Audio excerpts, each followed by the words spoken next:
Dear listener, welcome to another enigmatic tale from the annals of mystery, where the keen intellect of the incomparable Hercule Poirot unravels the threads of deception and villainy. Tonight, we transport you to the glittering facade of the Riviera Palace, a bastion of luxury perched upon the azure cliffs of the French Riviera in the year 1932. Here, amid the palm-fringed promenades and the opulent ballrooms where the elite of Europe convene, a shadow of malevolence has descended. Join us, dear listener, as we delve into this labyrinth of intrigue. Should you possess the acumen to discern the culprit before Monsieur Poirot, we invite you to share your deductions in the comments below or on our social channels. But beware. The path is strewn with red herrings and misdirections. Now, settle into your armchair, dim the lights, and let the tale unfold. Chapter 1. The Arrival and the Grim Revelation. In the resplendent halls of the Riviera Palace, where the chandeliers cast a golden hue upon marble floors, polished to a mirror-like perfection, the guests of high society mingled with an air of cultivated indifference.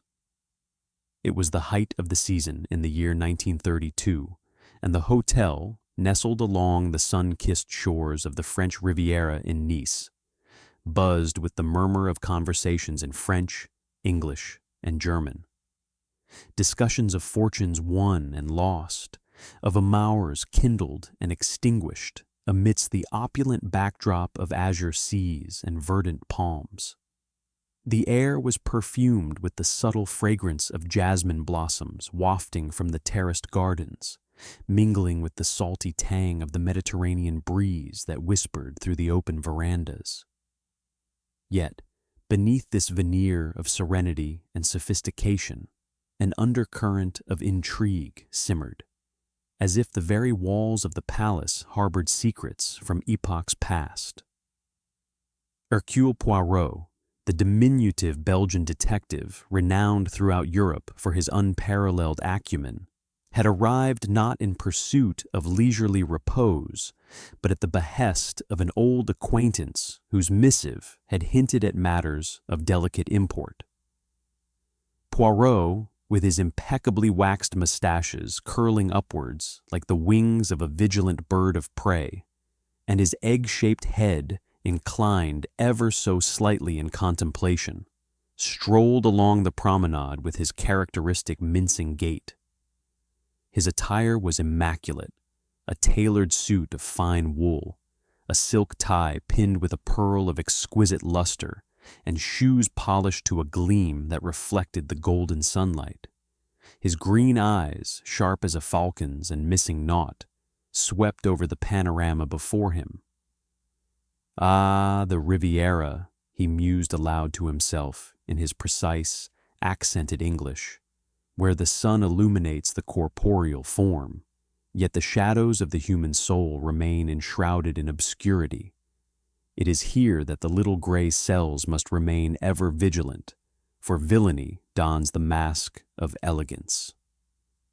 The hotel itself was a monument to Edwardian grandeur, its facade adorned with intricate cornices and balconies from which one could gaze upon the ceaseless dance of the waves. The lobby, a cavernous space of vaulted ceilings and frescoes depicting mythological reveries, teemed with porters in liveried uniforms, their movements as synchronized as a ballet. Ladies in flowing gowns of chiffon and gentlemen in linen suits lounged upon velvet settees, sipping aperitifs while the distant strains of a string quartet provided a melodic accompaniment to their idle chatter. Poirot, ever the observer of human folly and foible, noted the subtle hierarchies at play, the arch of an eyebrow denoting disdain, the forced laughter masking envy, the furtive glances betraying unspoken desires. It was upon this balmy evening, as the sun dipped towards the horizon in a blaze of crimson and gold, yielding inexorably to the encroaching twilight, that the tranquility of the Riviera Palace was shattered like fragile crystal underfoot. A piercing scream rent the air, echoing from the upper floors with a timbre of unadulterated horror. It reverberated through the corridors, causing glasses to clink in startled hands and conversations to falter mid-sentence. Guests exchanged alarmed glances, their composure fracturing like the surface of a pond disturbed by a hurled stone. Poirot, who had been perusing a volume of classical poetry in the hotel's sunlit conservatory, set aside his book with deliberate calm. His mustaches twitched imperceptibly, a harbinger of the intellectual storm brewing within his prodigious mind. Accompanied by the hotel's flustered manager, Monsieur Pierre Duval, a man of portly stature, his face flushed with exertion and a perpetual sheen of perspiration glistening upon his furrowed brow. They hastened towards the source of the disturbance. Monsieur Duval, clad in a frock coat that strained at the seams, mopped his forehead with a monogrammed handkerchief, his voice quavering as he led the way. "Mon Dieu, Monsieur Poirot, such a calamity in our esteemed establishment. It is unthinkable. Room 9. It is from there the cry emanated. Sir Reginald Beaumont occupies that suite. A gentleman of impeccable breeding, I assure you." They ascended the grand staircase, its banisters carved with motifs of intertwining vines, and traversed the carpeted hallway lined with gilt-framed mirrors that reflected their hurried forms in infinite regression. The door to room 9 stood ajar, a sliver of lamplight spilling into the corridor like an accusatory finger. Poirot pushed it open with a gloved hand, his senses immediately assailed by the scene within. The room was a paradigm of luxury, heavy damask curtains framing windows that overlooked the turbulent sea, now darkening under gathering storm clouds, a Persian rug of intricate design covering the parquet floor, and furnishings of mahogany polished to a warm sheen. Yet, this elegance was desecrated by the macabre tableau upon the four-poster bed. There lay Sir Reginald Beaumont, his once vital frame now rigid in the inexorable grip of death. Sir Reginald, a man of 50-odd years, possessed a patrician nose, silvered temples that bespoke a life of privilege and authority, and a countenance that, even in repose, exuded the hauteur of his aristocratic lineage. His occupation as a retired diplomat had taken him to the far corners of the British Empire, where he had navigated the treacherous waters of international intrigue with the finesse of a seasoned mariner. Now, his eyes stared vacantly at the ceiling, his lips tinged with an unnatural bluish hue, and his fingers clutched convulsively at the silken bedspread. Beside him, upon the ornate bedside table, an overturned cognac glass lay in a pool of amber liquid, its residue glistening ominously in the lamplight. Poirot knelt beside the bed with the precision of a surgeon, his gloved fingers gently probing the body's contours. "Mon Dieu," he whispered, his voice a measured cadence amidst the chaos. The pallor of the skin, the contorted features, the faint odor of bitterness upon the breath. It is poison without a shadow of doubt. Arsenic, perhaps, administered with a fiendish subtlety that bespeaks premeditation. The room bore no overt signs of struggle.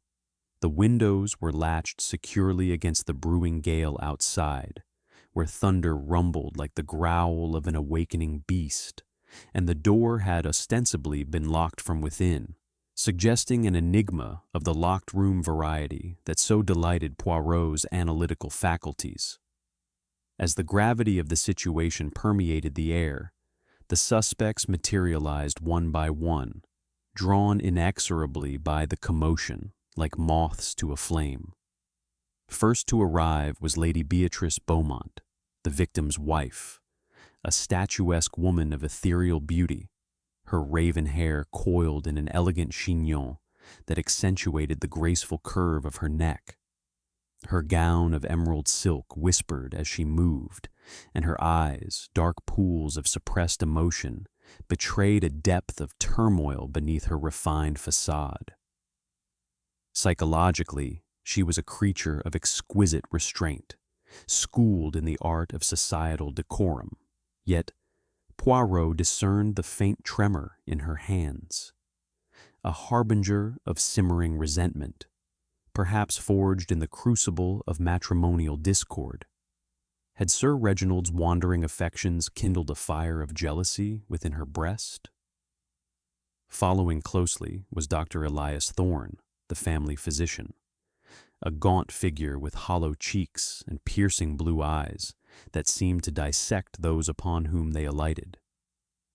His frock coat hung loosely upon his slender frame, and his manner was clinical, detached, as if viewing the world through the lens of a microscope. His psyche revealed a man burdened by professional secrets, a labyrinth of ethical quandaries that might have entangled him in motives of self-preservation. Could a medical indiscretion, threatened with exposure by the imperious Sir Reginald, have precipitated this dire act?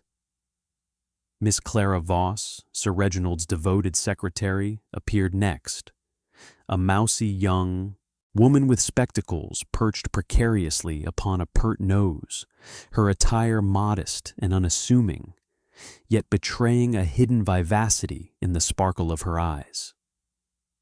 She clutched a notebook to her chest as if it were a talisman, her psychological profile suggesting unrequited affections, a tender heart wounded by the indifference of her employer.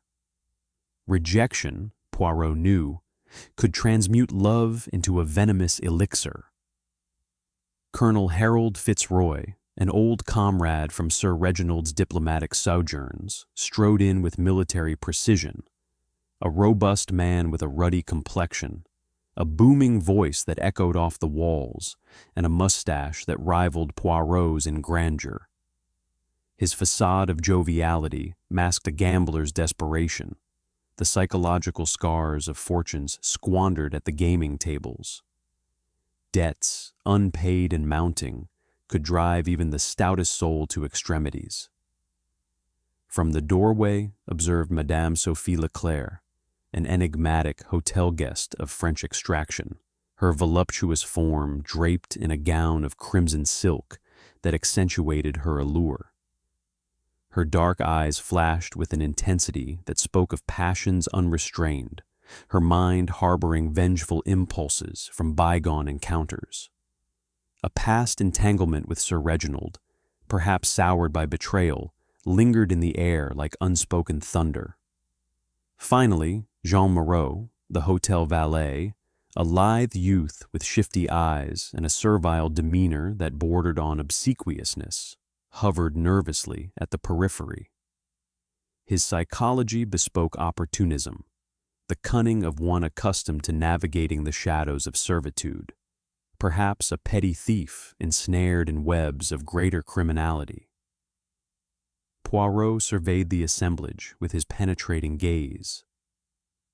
"Mes amis," he declared, his voice resonant with authority. "A murder most foul has been perpetrated within these hallowed precincts. The little gray cells, they must now commence their laborious work, sifting truth from deception."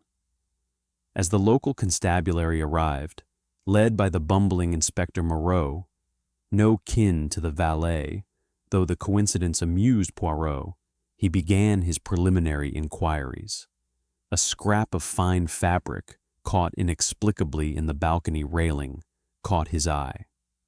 A solitary footprint imprinted in the damp carpet near the door suggested clandestine passage, and an inconsistency in the timeline of Sir Reginald's final moments, witnesses attesting to his vitality mere hours prior, hinted at a meticulously orchestrated demise. The storm outside intensified, rain lashing against the panes like accusatory fingers as Poirot pondered the enigma. The Riviera Palace, once a sanctuary of delight, had transformed into a stage for tragedy, where motives intertwined like the vines upon its trellises. Little did the suspects know that Hercule Poirot's intellect, sharper than any blade, would pierce the veil of their secrets. Chapter 2. Shadows of Suspicion.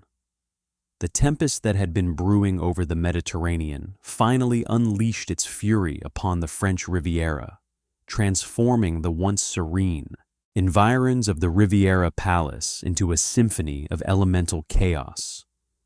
Rain lashed against the mullioned windows with the insistence of 1,000 impatient fingers, while thunder rolled across the sky like the ominous proclamation of an ancient deity.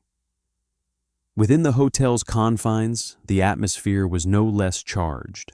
The discovery of Sir Reginald Beaumont's poisoned corpse had cast a pall of suspicion over the assembled guests, each one now ensnared in the intricate web of Hercule Poirot's scrutiny.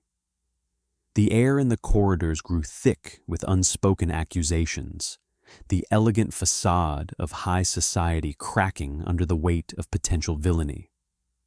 Poirot, undeterred by the meteorological onslaught, had requisitioned the hotel's library as his impromptu sanctum sanctorum, a chamber of profound erudition, where towering bookshelves groaned under the burden of leather-bound tomes, and the scent of aged paper mingled with the faint aroma of cigar smoke that lingered from bygone evenings of intellectual discourse. The room was illuminated by the soft glow of brass lamps, their light casting elongated shadows that danced upon the walls like spectral accomplices. Here, amidst this bastion of knowledge, Poirot paced with measured steps, his hands clasped behind his back, his mustaches twitching as if attuned to the vibrations of deceit in the ether. The human psyche, he reflected inwardly, is a labyrinth more convoluted than the Minotaur's lair. Motives lurk in its depths, concealed by the veneer of civility, but the little gray cells, they shall illuminate the path. Monsieur Pierre Duval, the beleaguered manager, hovered at the periphery, his portly frame quivering with anxiety. Monsieur Poirot, the authorities, they insist upon discretion, the Riviera Palace's reputation. His voice trailed off into a plaintive murmur, but Poirot dismissed him with a wave of his gloved hand. Reputation, mon ami, is but a fragile edifice, easily toppled by the winds of scandal. It is truth we seek, not the preservation of illusions. With that, Poirot commenced his interrogations, summoning the suspects one by one, each entrance heralded by the creak of the heavy oak door and the patter of rain upon the leaded panes. First to be ensconced in the leather armchair opposite Poirot was Lady Beatrice Beaumont, her ethereal beauty now marred by the pallor of grief. Or was it guilt?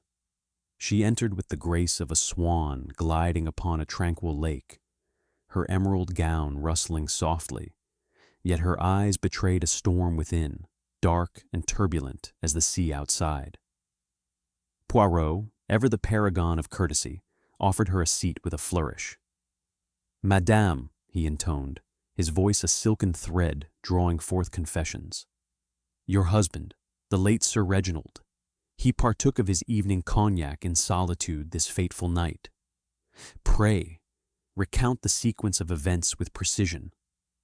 Lady Beatrice inclined her head, her raven chignon undisturbed by the gesture. "Indeed, Monsieur Poirot. Reginald complained of fatigue following our afternoon promenade along the Promenade des Anglais. He retired to his suite at approximately 8 o'clock, bidding me good night with his customary brusqueness. I withdrew to my adjoining chambers, intending to peruse a volume of poetry. Her words flowed with the refinement of her station, yet Poirot discerned a subtle flicker in her gaze, a psychological clue, perhaps, to a concealed reservoir of jealousy. Whispers among the staff had alluded to Sir Reginald's proclivity for amorous adventures. Could such indiscretions have ignited a blaze of resentment in his wife's breast? As she spoke, her fingers toyed absently with a pearl necklace, a gesture that bespoke inner turmoil, the pearls clicking like the tumblers of a lock yielding to a master thief. Poirot nodded sagely, his green eyes piercing. "And the cognac, madame? It was his habitual indulgence?" "Yes," she replied, her composure fracturing ever so slightly, a hairline crack in porcelain. "A fine Armagnac, decanted fresh from the hotel's cellar." Poirot filed this away, noting the potential for tampering. As Lady Beatrice departed, her footsteps echoing faintly, he pondered her psychological profile. A woman of exquisite poise, schooled in the arts of endurance, yet harboring passions that, if unleashed, could prove lethal. Next entered Dr. Elias Thorne, the family physician, his gaunt frame casting an elongated shadow upon the rug. His hollow cheeks and piercing blue eyes lent him the aspect of a medieval ascetic, one who had forsaken worldly pleasures for the austere pursuit of science. He seated himself with clinical precision, his medical bag placed at his feet like a faithful hound. "Doctor," Poirot began, leaning forward, "you attended Sir Reginald in a professional capacity. What ailments plagued him, and what remedies did you prescribe?" Thorne's voice was measured, devoid of inflection. "Sir Reginald suffered from chronic indigestion, exacerbated by his fondness for rich repasts. I administered a tonic of bismuth and herbal extracts, nothing of a toxic nature, I assure you." Yet as he spoke, Poirot observed the faint tremor in the doctor's hands, a manifestation of inner disquiet. Psychologically, Thorne was a man ensnared by secrets. Rumors abounded of a past malpractice, a shadow that Sir Reginald, with his diplomatic leverage, might have threatened to expose. "And arsenic, doctor, have you occasion to employ it in your practice?" Poirot inquired innocently. Thorne's eyes narrowed. "Only for vermin control in the estate gardens, monsieur. It is a common expedient." Poirot's mustaches quivered. Here was a clue, for arsenic's ubiquity rendered it accessible to the cunning. Miss Clara Voss followed, her mousy demeanor contrasting sharply with the opulence of her surroundings. Spectacles perched upon her pert nose, she clutched a sheaf of papers, Sir Reginald's correspondences, as if they were a shield against the detective's gaze. "Mademoiselle," Poirot coaxed gently, "you served as Sir Reginald's secretary. Describe your interactions on this ill-fated eve." Her voice was soft, tremulous. "I transcribed his letters until 7:30, monsieur. He dismissed me abruptly, claiming a headache. I retired to my room forthwith. Yet her downcast eyes and flushed cheeks bespoke unrequited affections, a heart ensnared by the charisma of her employer." Poirot surmised a motive born of rejection. Love scorned could ferment into a poison more potent than any chemical. Colonel Harold Fitzroy burst into the room with the vigor of a cavalry charge, his ruddy complexion flushed, his booming voice reverberating off the bookshelves. "Damned business this, Poirot. Reggie was a fine chap. Knew him from the Delhi postings." He slumped into the chair, his military bearing undiminished. "Colonel," Poirot queried, "your association with the victim, was it purely amicable?" Fitzroy harumphed. "Old debts from the card tables, nothing more. A trifle, really." Yet his evasive glance and the perspiration beading his brow suggested desperation. Gambling losses, Poirot knew, could propel a man of honor into dishonorable deeds. Madame Sophie Leclerc glided in next, her voluptuous form enveloped in crimson silk, her dark eyes flashing with Gallic intensity. "Monsieur Poirot," she purred, seating herself with feline grace.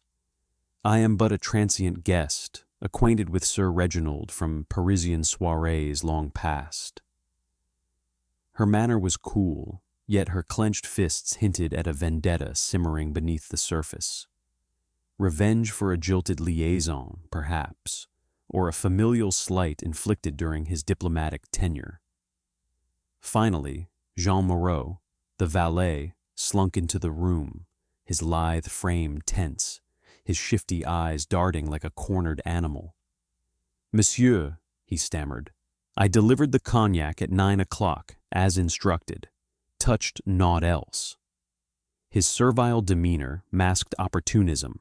Poirot detected traces of arsenic in the utility room, a domain accessible to staff, and suspected petty larceny escalated to murder.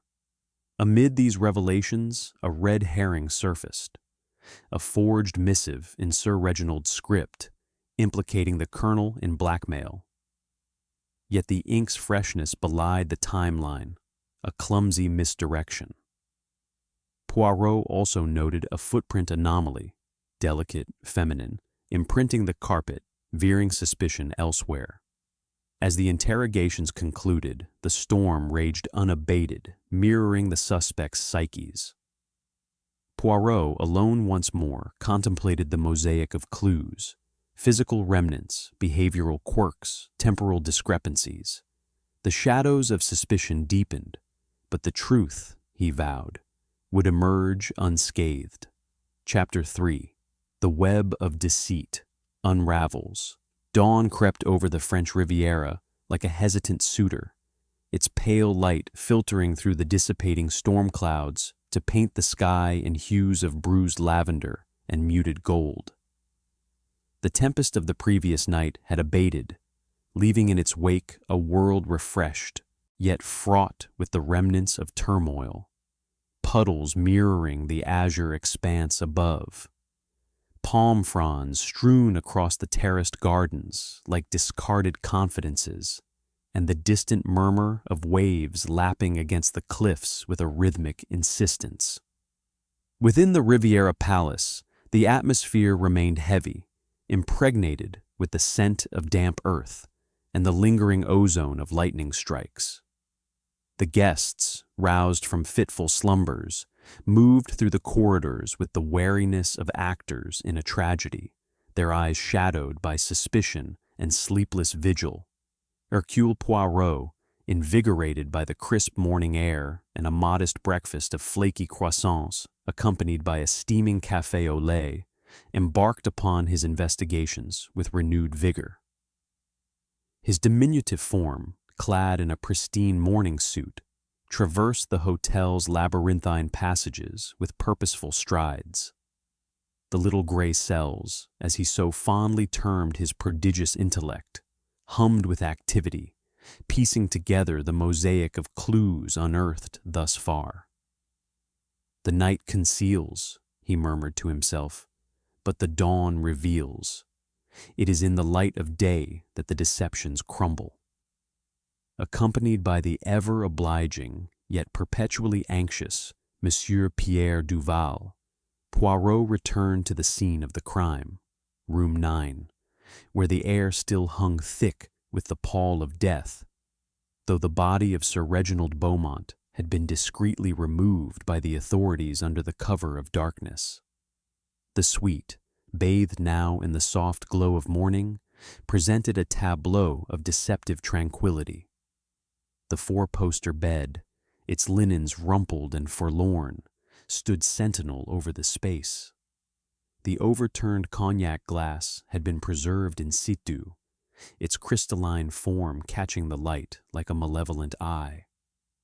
Poirot, donning his white gloves with ceremonial precision, commenced a meticulous examination, his green eyes darting with the acuity of a hawk surveying its domain. He knelt beside the bedside table, his fingers tracing the faint residue within the glass. "Arsenic," he confirmed to Duval, who hovered like a fretful shadow. "The odor is unmistakable, a bitter almond whisper, insidious and irrevocable." But it was upon the bedpost that a new revelation awaited. A silken thread, delicate as a spider's filament, snagged upon the carved mahogany. Poirot extracted it with tweezers, holding it aloft. Voila!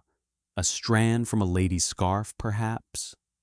The hue, emerald green, matches precisely that of Lady Beatrice's attire yestereve. This physical evidence pointed inexorably to her presence in the room, contradicting her assertion of retirement to adjoining quarters. Venturing to the balcony, Poirot leaned over the railing, his mustaches quivering in the breeze. Below, in the manicured gardens now sodden from the rain, a series of footprints marred the soft earth. Indelible impressions leading from the base of the hotel wall towards a secluded arbor. "Intriguing," Poirot observed, descending via the grand staircase to inspect them, firsthand. The prints were muddled by the downpour, yet one stood out, a boot mark too robust for a lady's tread, suggesting an accomplice or an intruder. However, the balcony's precipitous height rendered direct ascent improbable without mechanical aid, a ladder perhaps, or a trellis concealed by ivy. Poirot's mind whirred. Was this a red herring, planted to divert suspicion, or a genuine trace of conspiracy? Psychological explorations deepened as the morning progressed. Poirot, with the subtlety of a confessor, procured a glimpse of Lady Beatrice's personal diary, left unattended in her suite during a momentary absence. The entries, penned in an elegant script, unveiled a torrent of bitterness. Laments over Sir Reginald's infidelities, his cavalier dismissals, and the erosion of their once illustrious union. "He parades his conquests like trophies," one passage read, "while I languish in the shadows of his indifference." Such revelations painted her psyche as a cauldron of suppressed rage, motive enough for matricidal retribution, nay, uxoricide, fueled by jealousy and the allure of inheritance. Yet Poirot cautioned himself against precipitance. The human heart was a labyrinth, its turns deceptive. Dr. Elias Thorne's reticence proved equally illuminating. Cornered in the hotel's conservatory, amid exotic orchids and ferns that dripped with residual moisture, the physician confessed under Poirot's probing gaze to a hidden affliction, an addiction to opiates, initially prescribed for a war wound, but now a voracious dependency. Sir Reginald knew, Thorne admitted, his hollow cheeks flushing with shame. He advanced funds for my treatments, but lately threatened withdrawal, citing my moral frailty. This psychological vulnerability, guilt intertwined with desperation, provided ample motive. A silenced benefactor could conceal scandals indefinitely. Poirot noted the doctor's access to pharmaceuticals, arsenic among them, ostensibly for therapeutic dilutions.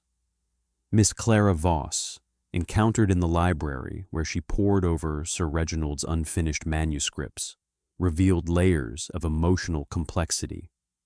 Her spectacles fogged slightly as she spoke of her devotion, her voice quavering like a violin string under strain. "He was my mentor, my everything," she whispered, yet her alibi faltered under scrutiny. A chambermaid attested to seeing her lingering near room 9, well past her claimed departure. Psychologically, Voss embodied the archetype of unrequited love. Adulation transmuted into obsession, rejection birthing a venomous resolve. Could her secretarial duties have afforded opportunity for sabotage? Colonel Harold Fitzroy, discovered nursing a brandy in the smoking room despite the early hour, blustered through his defenses. His ruddy visage betrayed the toll of dissipation. Poirot unearthed evidence of pawned war medals, liquidated to settle mounting debts. "Reggie and I quarreled over a loan," the colonel conceded, his booming voice subdued. "But murder? Preposterous!" Yet his robust physique ill-suited the subtlety of poisoning, suggesting perhaps a collaborative plot. Psychologically, Fitzroy was a man of action, his desperation a powder keg awaiting ignition. Madame Sophie Leclerc's enigma unraveled in the salon, where she sipped tea with feigned nonchalance. Her voluptuous form tensed as Poirot alluded to archival records from Paris. A scandal wherein Sir Reginald's diplomatic machinations had bankrupted her family estate. "He ruined us," she hissed, her dark eyes ablaze. "Revenge? It is the sustenance of the wronged." Her psyche pulsed with vengeful fervor, a motive as ancient as the myths frescoed upon the hotel walls.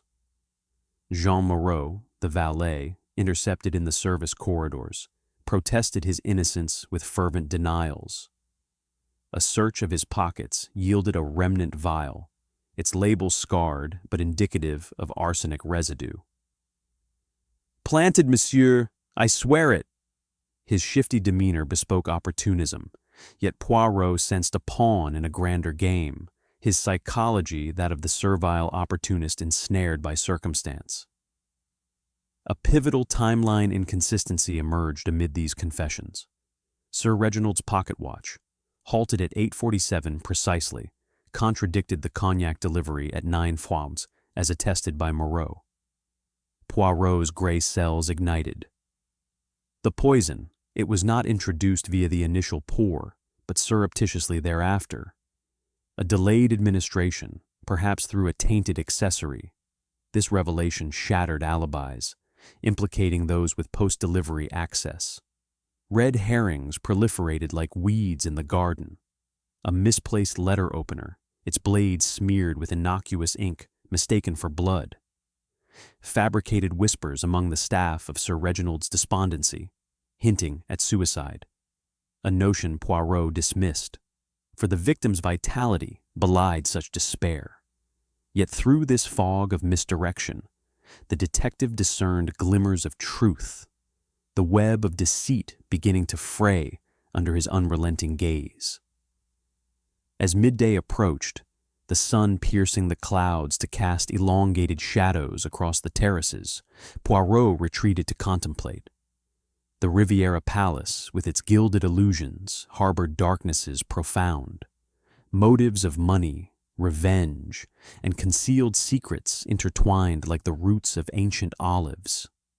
The enigma deepened, but Poirot vowed resolution, for in the theater of crime, the curtain must inevitably fall. Chapter 4. Twists in the Tempest. As the midday sun pierced the lingering veil of clouds, casting elongated shadows across the terraced gardens of the Riviera Palace, like the fingers of an accusatory specter, a tentative calm descended upon the hotel. The storm of the previous night had retreated to the horizon, leaving the air crisp and redolent with the mingled scents of sea salt and blooming oleanders, their petals unfurled in defiant vibrancy. Yet this interlude of serenity was illusory, a mere respite in the symphony of intrigue that enveloped the establishment. The guests, their countenances etched with the lines of unease, navigated the corridors with furtive glances, as if the very walls whispered indictments. Hercule Poirot, ever the maestro of deduction, sensed the mounting crescendo of revelations. His little gray cells, attuned to the subtleties of human deception, orchestrated the next movement in this drama of death. With characteristic aplomb, Poirot convened a gathering in the hotel's grand salon, an opulent chamber adorned with Louis XV furnishings, crystal chandeliers that refracted the sunlight into myriad rainbows, and walls paneled in rich walnut that absorbed the murmurs of conspiracy. The suspects assembled like pawns upon a chessboard, each positioned with deliberate intent under Poirot's watchful eye. Lady Beatrice Beaumont reclined upon a chaise longue, her ethereal beauty now veiled by a lace handkerchief she dabbed at her eyes. Dr. Elias Thorne stood rigidly by the mantel, his gaunt features sharpened by the play of light. Miss Clara Voss perched on the edge of a settee, her spectacles glinting as she fidgeted with her notebook.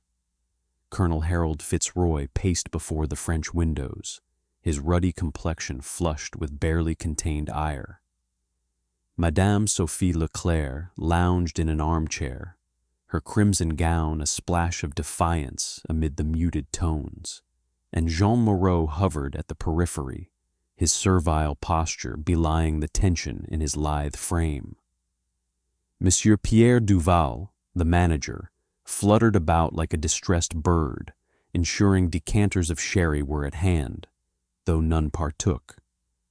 "Mesdames et messieurs," Poirot announced, his voice resonant with the authority of one who commands the stage of truth, pacing the room with deliberate, mincing steps that accentuated his diminutive stature. The motives in this affair, they proliferate like rabbits in a verdant meadow. Money, revenge, secrets, all entwine in a tapestry of villainy. But fear not, Hercule Poirot shall unravel the knots, exposing the threads of culpability. His mustaches twitched with anticipatory zeal as he fixed each suspect with his piercing green gaze, eliciting shifts of discomfort and averted eyes. The salon, bathed in the golden hues of noon, seemed to hold its breath, the distant crash of waves providing a rhythmic underscore to the unfolding drama. Poirot commenced with revelations of hidden alliances, his words slicing through the air like a finely honed blade. Consider, if you will, the clandestine liaison between Mademoiselle Voss and Monsieur Moreau. A collective gasp rippled through the assembly. Miss Voss's cheeks flushed crimson, her spectacles slipping down her pert nose, while Moreau's shifty eyes darted in panic. "Oui, mes amis, a romance concealed in the shadows of servitude. They conspired in petty thefts, pilfering trinkets from guests to fund their amorous escapades. But murder? Ah, that is the question. Did their avarice escalate to arsenic?" Miss Voss protested vehemently, her voice quavering. "It was naught but love, Monsieur Poirot. We took only what was superfluous, never harm." Yet Poirot discerned the psychological undercurrents, a pair ensnared by circumstance, their desperation a fertile ground for manipulation by a more cunning hand. Turning his attention to Dr. Thorne, Poirot's tone softened to one of sympathetic inquiry, belying the steel beneath. "Doctor, you have admitted to prescribing arsenic for the control of vermin in the hotel's cellars, a substance accessible to all with knowledge of its whereabouts." Thorne's hollow cheeks drained of color, his piercing blue eyes narrowing in defensiveness. "It is a common practice, monsieur. I stored it securely, but perhaps others knew." Psychologically, Thorne was a fortress cracked by addiction. His opiate dependency, funded by Sir Reginald's begrudging loans, rendered him vulnerable to extortion or desperate acts.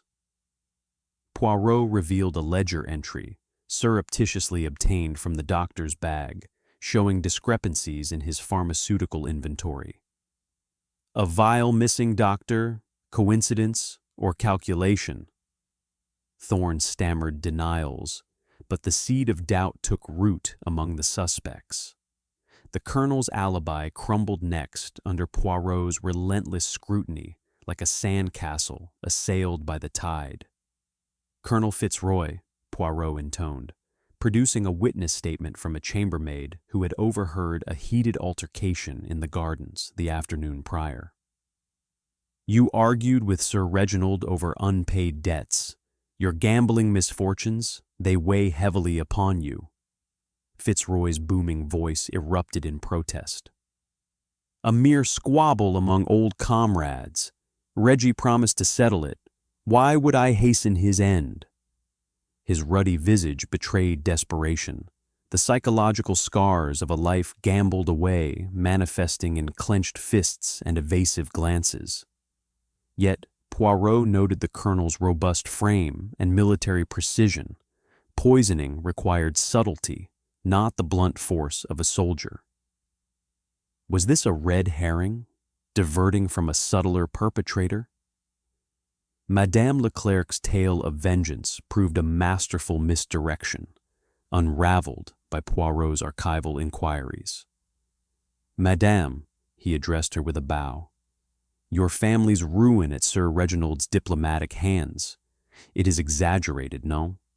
An embellishment to conceal your true pursuit. The reclamation of a stolen heirloom, a Fabergé egg purloined during a Parisian soirée. Her dark eyes flashed with surprise, her voluptuous form tensing beneath the crimson silk. How did you, she murmured, her Gallic accent thickening with emotion. Psychologically, Leclerc embodied passionate retribution, yet her motive veered toward larceny rather than lethality. I sought only what was mine, she confessed, not his life. Poirot's revelation exposed her as a distractor, her vendetta a smokescreen amid the greater intrigue. Lady Beatrice, cornered by the accumulating evidence, dissolved into tears upon the chaise, her refined composure fracturing like fine china. He betrayed me time and again, she wept, her raven chignon disheveled in her distress. But murder? I could not. Poirot, with gentle persistence, probed her psyche, a woman of suppressed passions, her jealousy a simmering cauldron fueled by Sir Reginald's infidelities. The emerald thread from her scarf, found in the room, implicated her presence, yet she denied tampering. I visited briefly to plead for reconciliation, she insisted. Was her denial genuine, or a veil over culpability? A fresh clue emerged amid the tumult, a behavioral anomaly in Jean Moreau's servility, his obsequiousness masking a cunning intellect. Poirot, accompanied by Inspector Moreau, the bumbling official whose name elicited ironic amusement, searched the valet's quarters, a cramped alcove in the servants' wing. There, concealed beneath a loose floorboard, lay a poisoned decanter, its contents laced with arsenic. Mon Dieu, exclaimed the inspector. Yet fingerprints upon the vessel implicated not Moreau, but Dr. Thorne, smudged impressions that suggested planting or collaboration. Moreau's eyes widened in feigned shock. I am framed, monsieur. Psychologically, he was an opportunist, his alliance with Voss a potential conduit for greater schemes. As the gathering progressed, the storm returned with vengeful fury, thunderclaps punctuating Poirot's revelations like divine exclamations. Rain lashed the French windows, blurring the vista of the sea into a tempestuous haze. Poirot wove the threads tighter, exposing inconsistencies. The watch halted at 8:47, yet a hall clock chimed accurately. Alibis overlapping in suspicious harmony. Red herrings abounded. A misplaced glove in the garden, attributed to the colonel but sized for a lady. Whispers of a ghostly intruder, dismissed as superstition. Yet through this labyrinth, Poirot navigated with unerring precision, his intellect illuminating the shadows. The suspects, their psyches laid bare, eyed one another with mounting distrust, alliances fracturing under the weight of accusation. Poirot, pausing dramatically as lightning illuminated the salon, declared, The tempest without mirrors the storm within. But soon, mes amis, the clouds shall part, and the guilty shall stand revealed. The air thickened with anticipation. The Riviera Palace a cauldron of suspense as the denouement loomed inexorably. Chapter 5. The Grand Denouement. As the tempest returned with unrelenting fury, transforming the afternoon skies over the French Riviera into a canvas of brooding indigo and flashing silver, the Riviera Palace became a fortress besieged by the elements. Rain cascaded in sheets against the grand ballroom's towering windows, where Hercule Poirot had summoned the suspects for the climactic unveiling.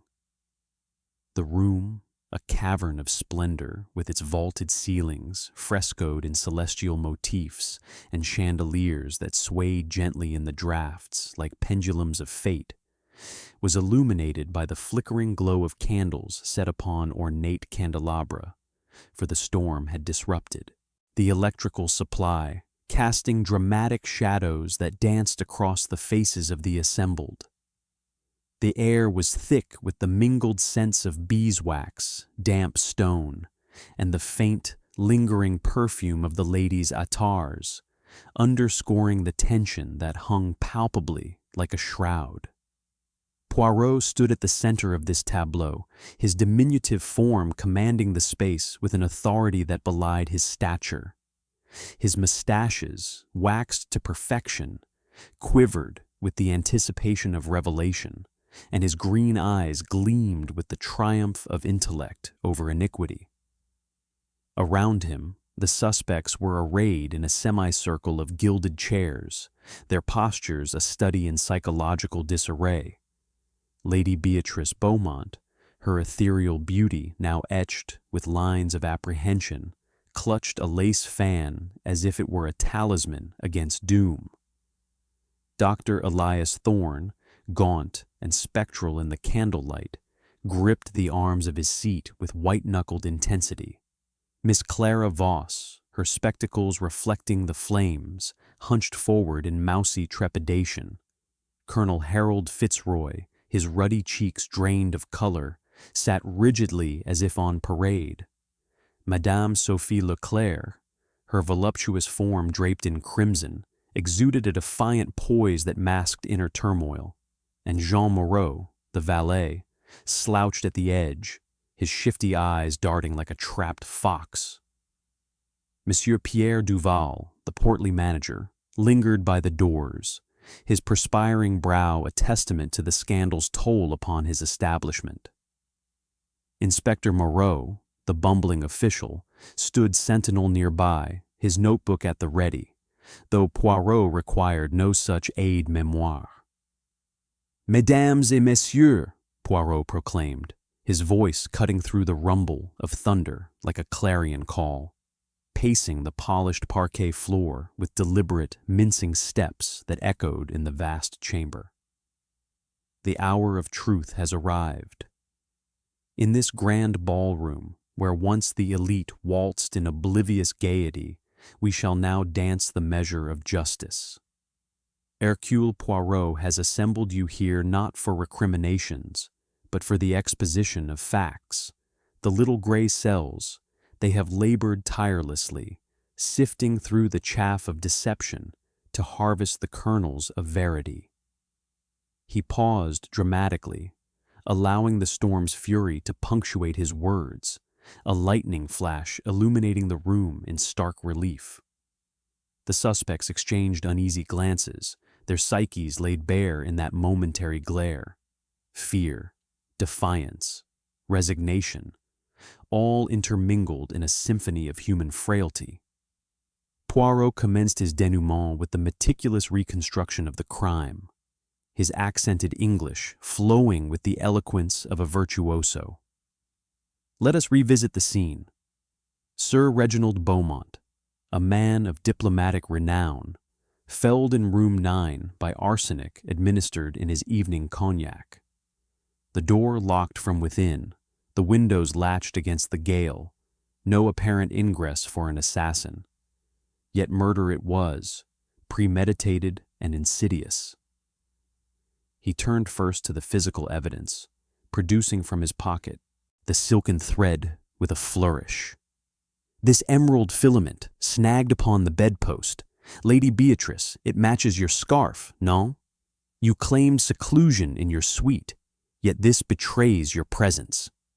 Lady Beatrice gasped, her fan fluttering like a wounded bird. I did enter briefly to bid him good night, she stammered, her psychological facade cracking under the weight of exposure. Undeterred, Poirot wove onward, addressing the footprint in the garden. The impression below the balcony, robust, masculine, suggested an intruder, perhaps Colonel Fitzroy with his military boots. But it was a misdirection, planted in the sodden earth to divert suspicion. The true path lay within, a concealed passage between suites, known to the hotel's architect and revealed in ancient blueprints I perused. Duval nodded confirmation, his portly frame quivering. This revelation elicited murmurs. Miss Voss's eyes widened behind her spectacles, her unrequited affections now entangled in the web. Psychological clues formed the next strand in Poirot's tapestry. Motives abound, mes amis. Dr. Thorne, your opiate dependency, funded by Sir Reginald's loans, threatened with cessation, provided desperation. Thorne's hollow cheeks flushed. I prescribed remedies, nothing more. Yet Poirot countered with the missing vial from his inventory, a psychological chink in his clinical armor. Colonel Fitzroy, your gambling debts, argued over in the gardens, spoke of financial ruin. The colonel blustered. A gentleman's disagreement. But his desperation, Poirot noted, was a red herring, his blunt nature unsuited to subtle poisoning. Madame Leclerc's vendetta unraveled next. Your family's ruin, exaggerated for effect, madame, to mask the theft of the Fabergé egg. Her dark eyes smoldered. Reclamation, not theft. Psychologically, her passion was genuine, yet diverted from murder. Jean Moreau and Miss Voss's alliance drew scrutiny. Lovers in the shadows, pilfering for profit. The poisoned decanter in your quarters, Moreau. Yet fingerprints implicate Dr. Thorne? Moreau protested. Framed, I say. Their opportunism, Poirot surmised, made them pawns, not perpetrators. Timeline inconsistencies sealed the narrative. Sir Reginald's watch halted at 8:47, yet the cognac arrived at 9 CF. The poison was not in the decanter initially, but introduced via a tainted sugar cube, a habit shared in your matrimonial rituals, Lady Beatrice. Thunder clapped as Poirot pivoted to her. Madame, your diary betrays jealousy over Sir Reginald's affair, with Miss Voss, no less. Voss gasped, her mousy demeanor shattering. It was fleeting, innocent. But Lady Beatrice's eyes filled with tears, her restraint dissolving. The clues converge upon you, madame, Poirot declared, his voice swelling with inexorable logic. The emerald thread, the secret passage, the sugar laced with arsenic from the doctor's supply, procured under pretext of indigestion relief.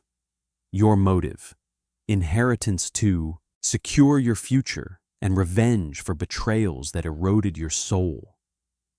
The room fell silent, save for the rain's relentless tattoo. Lady Beatrice rose, her statuesque form trembling. It is true, she confessed, her voice a broken whisper. He paraded his infidelities, diminished me to a shadow. I could endure no more. The sugar. I dissolved the arsenic therein, slipped it into his ritual. Forgive me. She collapsed, sobs racking her frame, as Inspector Moreau advanced with handcuffs. The others exhaled in collective relief. Their lesser sins, debts, addictions, thefts, paling against murder. Poirot, his work complete, reflected solemnly. In the human heart, The darkest poisons brew not from chemicals, but from passions unchecked. Jealousy, that green-eyed monster, claims yet another victim. As the storm abated, sunlight pierced the clouds, symbolizing justice's dawn. With the culprit unmasked, the Riviera Palace began its return to tranquility, though scarred by the ordeal. Poirot, ever modest, declined accolades, his little gray cells already anticipating the next enigma.